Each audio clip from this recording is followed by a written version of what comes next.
रात के 2 बजे हैं। आर्यन अपने कमरे में बैठा है और सामने बुक्स का एक पहाड़ है। आंखों में नींद है लेकिन सो नहीं सकता क्योंकि कल कोचिंग में टेस्ट है, परसों स्कूल में यूनिट टेस्ट और अगले हफ्ते मॉक एग्जाम और 2 साल बाद एक ऐसा एग्जाम जिसमें अगर वो टॉप 1% में नहीं आया तो उसका करियर खत्म हो जाएगा। ये एक ऐसी साइकिल है जिसका कोई अंत नहीं दिखता। लेकिन अब आंखें बंद करिए और एक अलग दुनिया इमेजिन कीजिए। फिनलैंड के हेलसिंकी में एरिक अपने दोस्त के साथ ट्रैम्पोलाइन पार्क से वापस आ रहा है क्योंकि जब स्कूल खत्म हुआ कोई होमवर्क नहीं था, कोई ट्यूशन नहीं, कोई रैंक नहीं, इवन कोई कंपैरिजन नहीं। बस एक इंस्ट्रक्शन मिली थी घर जाते वक्त, कल कुछ नया सीख के आना। ये दोनों बच्चे एक ही दुनिया में रहते हैं लेकिन दोनों की दुनिया बिल्कुल अलग है और ये कोई इमेजिनेशन नहीं है, ये रियलिटी है फिनलैंड की। एक ऐसा देश जो पिछले 2 दशकों से दुनिया के टॉप एजुकेशन रैंकिंग्स में है। एक ऐसी जगह जहां 7 साल तक बच्चे स्कूल का मुंह तक नहीं देखते। हर 45 मिनट की पढ़ाई के बाद 15 मिनट का ब्रेक कंपलसरी है। जहां 16 साल की उम्र तक कोई बोर्ड एग्जाम नहीं होता। जहां होमवर्क देना इलीगल तो नहीं पर एक बेकार की प्रैक्टिस मानी जाती है। और सबसे हैरानी की बात, एक छोटे से देश ने कैसे एजुकेशन की डेफिनेशन ही बदल दी। तो सवाल ये नहीं कि हम सही हैं या गलत, सवाल ये है कि क्या होता अगर इंडिया ने वो ही सिस्टम एडॉप्ट कर लिया होता जो फिनलैंड फॉलो करता है। तो आज आर्यन कहां होता, आज इंडिया कहां होता।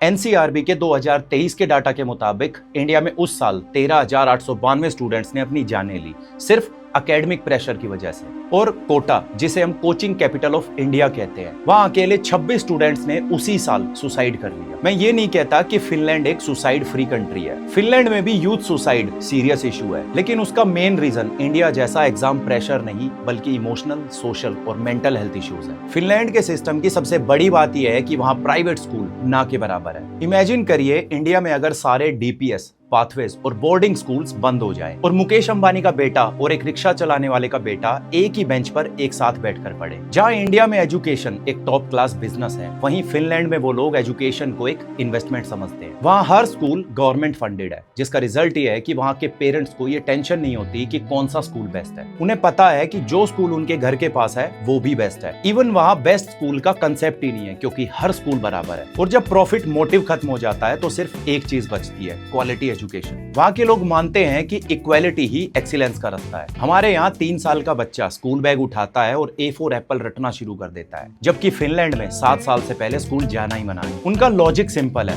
Late children B children. उनका मानना है बच्चों का दिमाग 7 साल तक सिर्फ खेलने, एक्सप्लोर करने और सोशल स्किल्स सीखने के लिए बना है। वहाँ किंडरगार्टन में ABC नहीं सिखाई जाती बल्कि ये सिखाया जाता है कि दोस्तों के साथ मिलकर कैसे रहना है, अपनी फीलिंग्स कैसे बतानी है और नेचर को कैसे समझना है। साइंटिफिकली देखा जाए तो फिनलैंड ये जानता है कि अगर आप बच्चे पर बचपन में ही प्रेशर डालोगे तो उसका क्यूरियोसिटी वाला पार्ट मर जाएगा। और जब 7 साल की उम्र में वो स्कूल एंटर करते हैं तो वो सीखने के लिए भूखे होते हैं, डरे हुए नहीं। अब बात करते हैं उन लोगों की जो इस पूरे सिस्टम की बैकबोन है। इंडिया में अक्सर लोग कहते हैं कि कुछ नहीं मिला तो टीचर बन जाएंगे, जबकि फिनलैंड के लोग मानते हैं कि अगर देश का भविष्य बनाना है तो सबसे पहले उस इंसान में इन्वेस्ट करो जो बच्चों को बनाता है। वहाँ टीचिंग कोई फॉल बैक ऑप्शन नहीं है बल्कि वैसा ही प्रेस्टिजियस प्रोफेशन है जैसे इंडिया में डॉक्टर्स या IAS ऑफिसर्स का होता है। और टीचर बनना वहाँ कितना मुश्किल है इसका अंदाजा आप इस बात से लगा सकते हो कि केवल टॉप 10 एप्लीकेंट्स को ही ट्रेनिंग प्रोग्राम में एडमिशन मिलता है। यही नहीं, अगर आपके पास मास्टर्स डिग्री नहीं है तो आप प्राइमरी स्कूल में भी नहीं पढ़ा सकते। इवन प्ले स्कूल्स तक में भी एक टीचर के पास वहाँ मिनिमम बैचलर्स डिग्री होनी चाहिए, जबकि इंडिया में हर गली मोहल्ले में आपको ढेरों ऐसे स्कूल मिल जाएंगे जहाँ ना किसी डिग्री की जरूरत है ना डिप्लोमा की। और गवर्नमेंट स्कूल्स का तो कहना ही क्या है। छोटा आ से लेकर के ज्ञा तक कितने अक्षर होते हैं? बामन। ये हाल है हमारे स्कूल्स का। दिल्ली में जब आम आदमी पार्टी की सरकार थी और सेंटर में बीजेपी, इन दोनों के आपसी टकराव ने उन टीचर्स को रोड पे खड़ा कर दिया था प्रोटेस्ट करने के लिए, जिनकी असल में उस वक्त जरूरत स्कूल्स के अंदर थी। 2024-25 के डाटा के मुताबिक आज भी 1 लाख से ज्यादा स्कूल सिंगल टीचर के भरोसे चल रहे हैं, जिनमें लाखों पोस्ट खाली है। ट्रेन टीचर्स की भारी शॉर्टेज है और जो हैं उनके पास अकाउंटेबिलिटी का सिस्टम इतना वीक है कि जो नहीं पढ़ाता उसका भी कुछ नहीं बिगड़ता। जैसे अक्सर आपने इन वीडियोस में देखा ही होगा जो सोशल मीडिया पे बहुत वायरल होती हैं। ELE। 11 ठीक है सर। 11 19 बताइए सर।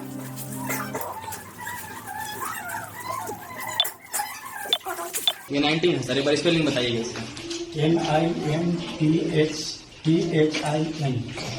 सबसे बड़ी बात, वहाँ के टीचर्स को सिलेबस की चिंता ही नहीं होती। उन्हें पूरी आजादी दी जाती है कि वो हर बच्चे के हिसाब से अपना मेथड बदले। वहाँ कोई स्टैंडर्डाइज टेस्टिंग नहीं है जो टीचर्स को जज करे, क्योंकि वहाँ ट्रस्ट है पेरेंट्स का टीचर पर और गवर्नमेंट का उनकी काबिलियत पर। जबकि इंडिया में गवर्नमेंट का फोकस एजुकेशन पर नहीं बल्कि आने वाले अगले इलेक्शन पर होता है। पासी साहलबर्ग जो फिनलैंड के एक बड़े एजुकेटर है, उन्होंने एक बहुत गहरी बात कही थी। फिनलैंड में अकाउंटेबिलिटी के लिए कोई वर्ड ही नहीं है। अकाउंटेबिलिटी की जरूरत तब होती है जब रिस्पॉन्सिबिलिटी खत्म हो जाती है, और जब टीचर खुद को जिम्मेदार समझने लगे तो डंडे की जरूरत ही क्या है। अब आते हैं उस सवाल पर जो हर किसी के दिमाग में चल रहा होगा, क्या ये इंडिया में भी पॉसिबल है? तो देखो, सच तो ये है कि फिनलैंड की पूरी आबादी सिर्फ 50 से 60 लाख है, मतलब दिल्ली के एक जोन के बराबर, जबकि 144 करोड़ की पॉपुलेशन, 22 ऑफिशियल लैंग्वेज और 8 लाख से ज्यादा गवर्नमेंट स्कूल। भारत की रियलिटी बिल्कुल अलग है। यहाँ काफी बच्चे तो फर्स्ट जनरेशन लर्नर है, मतलब जिनके घर में पहले कभी किसी ने स्कूल का मुंह तक नहीं देखा। और दूसरी बड़ी दिक्कत है माइंडसेट। हमारे यहाँ पेरेंट्स को लगता है कि अगर होमवर्क नहीं मिला तो बच्चा बिगड़ जाएगा। और तीसरी सबसे बड़ी दिक्कत, कोचिंग माफिया। हमारे देश में एजुकेशन 1 लाख करोड़ की इंडस्ट्री है। अगर एग्जाम्स हट गए तो ये बिजनेस कैसे चलेगा? फिनलैंड में कोचिंग कल्चर इसलिए नहीं है क्योंकि वहाँ लोगों को जरूरत नहीं पड़ती, बल्कि इसलिए नहीं है क्योंकि उनका स्कूल सिस्टम ही इतना स्ट्रॉन्ग है। इंडिया में कोचिंग स्कूल्स की फेलियर का सिम्टम है, कॉज नहीं। ऐसे में फिनलैंड का मॉडल कॉपी पेस्ट करना नामुमकिन सा लगता है, लेकिन कॉपी नहीं कर सकते तो क्या सीख भी नहीं सकते? एस्टोनिया, फिनलैंड का एक पड़ोसी देश जो साइज में भी छोटा है और रिसोर्सेज भी काफी कम थे, लेकिन बावजूद इसके उन्होंने साबित किया कि कम पैसों में भी वर्ल्ड क्लास एजुकेशन दी जा सकती है अगर नीयत साफ हो तो। पीसा यानी programme for international student assessments के 2022 के रिजल्ट्स ने पूरी दुनिया को चौंका दिया, जब एस्टोनिया ने न सिर्फ फिनलैंड को बल्कि पूरे यूरोप को पीछे छोड़ दिया। उनका सीक्रेट पैसा नहीं था, उनका सीक्रेट था टीचर क्वालिटी और डिजिटल इक्विटी। उन्होंने हर बच्चे को बराबर का मौका दिया, चाहे वो अमीर हो या गरीब। उन्होंने इंडिया जैसे रट्टा कल्चर के बजाय क्रिटिकल थिंकिंग पर फोकस किया। एस्टोनिया की कामयाबी हमें ये बताती है कि सिस्टम बदलने के लिए सिर्फ बजट नहीं बल्कि सही प्रायोरिटी और सरकार की साफ नीयत चाहिए होती है। अब चलिए एक पल के लिए मान लेते हैं कि अगर भारत ने ये शिफ्ट 2005 में ही शुरू कर दिया होता तो आज क्या होता? हाँ, पहले 10 साल शायद बहुत उथल पुथल होती, क्योंकि हमें अपना पूरा टीचर ट्रेनिंग सिस्टम ओवरऑल करना पड़ता। लाखों टीचर्स को टीचिंग से पहले अनलर्न करना पड़ता, और पेरेंट्स का सबसे बड़ा डर यही होता कि बिना एग्जाम के मेरिट कैसे मेजर होगी, बच्चा टॉपर कैसे बनेगा, क्योंकि इतने सालों से कंपटीशन की जो लत लगाई है वो एकदम से कैसे गायब हो जाएगी। इतना ही नहीं, हमारी $1 बिलियन की प्राइवेट स्कूल लॉबी और कोचिंग इंडस्ट्री इस बदलाव को रोकने के लिए अपनी पूरी जान लगा देती। लेकिन अगर हम उस वक्त डटे रहते तो आज 2026 में तस्वीर कुछ और ही होती। आज हमारे पास एक ऐसी जनरेशन होती जो स्ट्रेस से नहीं बल्कि क्यूरियोसिटी से ड्रिवन होती। आज ग्लोबल इनोवेशन इंडेक्स में जहां हम 39th रैंक पर है, वहां शायद हम टॉप 15 में होते। वो मेंटल हेल्थ क्राइसिस जो एक साइलेंट एपिडेमिक बन चुका है, जहां हर दूसरा स्टूडेंट प्रेशर में है, वो काफी हद तक कंट्रोल में होता। और सबसे बड़ा इंपैक्ट, ब्रेन ड्रेन। हमने देखा है कि इंडिया का बेस्ट टैलेंट फॉरेन यूनिवर्सिटीज की तरफ भागता है, क्योंकि दिमाग वहां टिकता है जहां एनवायरनमेंट इंटेलेक्चुअली नर्चरिंग हो, ना कि मार्क्स ग्राइंडिंग। अगर हमने वो एनवायरनमेंट यहीं बनाया होता तो आज सिलिकॉन वैली के नए स्टार्टअप्स बेंगलोर या गुड़गांव की गलियों से निकल रहे होते। हम सिर्फ एम्प्लॉयज नहीं बल्कि खुश और मेंटली स्ट्रॉन्ग ह्यूमंस तैयार कर रहे होते। हम एक ऐसी सोसाइटी में जीते हैं जहां एक 10 साल का बच्चा रात 11 बजे तक पढ़ रहा है और वो हमें नॉर्मल लगता है। जहां फेलियर का मतलब करियर खत्म,